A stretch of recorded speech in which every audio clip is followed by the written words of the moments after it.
बिस्मिल्लाहिर्रहमानिर्रहीम। स्टूडेंट्स, ये lecture number 61 है, डायरेक्ट एंड इनवर्स वेरिएशन, और ये लेक्चर जो है फॉर द 6 जून। सबसे पहले हमने रेशो डिस्कस करना है कि रेशो क्या होता है। Ratio is A comparison of like quantities. Ratio जो है एक जैसी क्वांटिटीज़ वाले कंपैरिजन को कहते हैं। Measure in the same unit, जो कि सेम यूनिट में हो, यूनिट इसका चेंज ना हो। For example, Akeel earned rupees 10,000। Akeel जो है कमाता है 10,000 एंड शकील अर्नड 5,000, और शकील जो है 5,000 कमाता है। In the ratio between the earning of Akeel and Shakeel is 10,000 ratio 5,000 और 2:1। ये डबल है और ये सिंगल है, 2:1। तो ये जो है ये कंपैरिजन को नोट करता है, दोनों के क्वांटिटीज़ में कंपैरिजन बताता है। Ratio is A ratio B, इसको हम रेशो बी कहते हैं। आपको two quantities A and B can also be represented by, इसको हम ए बाई बी लिख सकते हैं, ए बाई बी। तो रेशो क्या होता है? ये कंपैरिजन है, दो सेम क्वांटिटीज़ के दरमियान जो कंपैरिजन होता है, इसको हम फिर कहते हैं रेशो। ठीक है ना स्टूडेंट। इसके बाद है continued ratio, page number 99। The comparison of ratios of 3 or more quantities is called continued ratio. जब 3 या 3 से ज़्यादा क्वांटिटीज़ के दरमियान जो रेशो हो, तो इसको हम फिर कहते हैं, हम इसको कहते हैं कंटिन्यूड रेशो।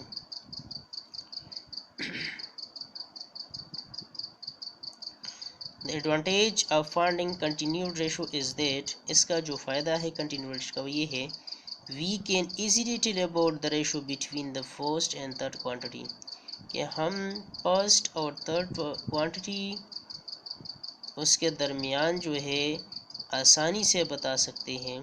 क्या चीज़? इसकी जो रेशो है, आसानी से फर्स्ट और थर्ड के दरमियान आसानी से इसकी रेशो बता सकते हैं। ठीक है ना। तो कंटिन्यूड रेशो, सबसे पहले रेशो है, तो रेशो क्या है? वो कंपैरिजन है, दो या दो से ज़्यादा क्वांटिटी के दरमियान जब हम कंपैरिजन करते हैं तो इसको हम रेशो कहते हैं। अब जो कंपैरिजन हो, 3 हो या 3 से ज़्यादा हो, तो फिर उसको हम कंटिन्यूड रेशो कहते हैं। ठीक है ना। अब इसके बाद जो आ रहे हैं, तो दो किस्में हैं रेशोज़ के जो उमूमन हम यूज़ करते हैं, और डायरेक्ट प्रोपोर्शन है और इनवर्स प्रोपोर्शन है। ये पेज नंबर 101 पे है। तो डायरेक्ट प्रोपोर्शन क्या होता है स्टूडेंट्स? इफ इंक्रीज और decrease in one quantity results increase और decrease in the second quantities, then such proportion is called direct proportion. और एग्जांपल ऑफ, जब इस तरह हो कि एक क्वांटिटी बढ़ती है तो दूसरी भी उसके साथ बढ़ती है, जब एक घटती है, कम होती है, तो दूसरी भी उसी रेशो से कम हो जाती है, तो इसको हम कहते हैं डायरेक्ट वेरिएशन। इसको हम क्या कहते हैं? Direct variation. तो क्या है? If the cost of 1 notebook is 30 और is 30, and the cost of 3 notebooks will be 90। एक नोटबुक 30 पे है तो 3 जो है 90 पे होगा। मतलब है कि जब एक था तो 30 था, कम है, जब 3 है तो ज़्यादा हो गया। 3 से मल्टीप्लाई कर, तो 30 को 3 से मल्टीप्लाई करो तो 90 आ गया। We see that if we increase one quantity, the other also increase. For example, proportion between speed and distance. जब स्पीड ज़्यादा होगा तो डिस्टेंस भी ज़्यादा कवर होगा, अगर स्पीड कम हो तो डिस्टेंस भी कम पे होगा। Proportion between temperature and pressure, जब टेम्परेचर ज़्यादा होगा तो प्रेशर ज़्यादा होगा, अगर टेम्परेचर कम हो तो प्रेशर भी कम होगा। Proportion between demand and price of tomato, अगर डिमांड ज़्यादा हो तो प्राइस ज़्यादा होगा, अगर डिमांड कम हो तो प्राइस कम होगा। तो मतलब है कि जब एक बढ़ती है तो दूसरी भी बढ़ जाती है। इसके बाद है inverse variation. Inverse variation, if increase in one quantity results in decrease of the second quantity और वाइस वर्सा। अगर एक क्वांटिटी बढ़ती है, ज़्यादा हो जाती है, तो दूसरी कम हो जाती है तो फिर इसको हम क्या कहते हैं, if increase in one quantity. अब अगर ए क्वांटिटी बढ़ती है, डिक्रीज ऑफ सेकंड क्वांटिटी, तो दूसरी क्वांटिटी जो है वो कम हो जाती है, और वाइस वर्सा, या इसके मतलब उल्टा, जो मतलब जब एक बढ़ती है तो दूसरी घटती है, जब एक घटती है तो दूसरी बढ़ती है, then such proportion is called inverse proportion. इसको हम कहते हैं inverse proportion. For example, proportion between supply of tomato and their price.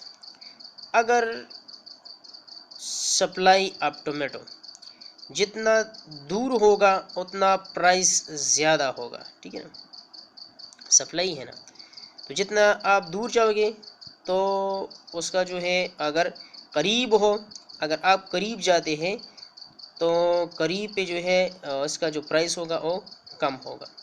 Proportion between speed and time cover to cover a distance. अब स्पीड और टाइम है, तो जब speed ज़्यादा होगा तो टाइम कम लेगा, अगर स्पीड कम हो तो टाइम ज़्यादा लेगा। Pressure and volume. अब ए गैस इन ए बालून, अगर प्रेशर ज़्यादा हो तो वॉल्यूम कम होगा, अगर वॉल्यूम ज़्यादा हो तो प्रेशर कम होगा। तो इसी तरीके से इसको हम कहते हैं इनवर्स प्रोपोर्शन। तो हमने यहाँ पे क्या क्या पढ़ा, रेशो दो या दो से ज़्यादा क्वांटिटी के दरमियान जो है कंपैरिजन को कहते हैं। फिर उसके बाद हमने कहा कंटिन्यूड रेशो। कंटिन्यूड रेशो क्या है, तीन या तीन से ज़्यादा रेशो के दरमियान जब कंपैरिजन लेते हो कंटिन्यूड रेशो कहलाते हैं। फिर है डायरेक्ट प्रोपोर्शन। डायरेक्ट प्रोपोर्शन क्या है, अगर एक क्वान्टिटी बढ़ती है तो उसी रेशो से दूसरी भी बढ़ती है, अगर एक घटती है तो दूसरी भी घटती है। और इन्वर्स अभी जो मैंने पढ़ा, इन्वर्स प्रोपोर्शन क्या है, जब एक बढ़ती है तो दूसरी घटती है, जब एक घटती है तो दूसरी बढ़ती है, इसको हम कहते हैं इन्वर्स प्रोपोर्शन। ठीक है स्टूडेंट्स, बुक को बहुत ज़्यादा देखें, अगर बार बार आपको समझना नहीं तो फिर भी आप इस वीडियो को बार बार देखें ताकि आपको मसला ना हो। Thank you.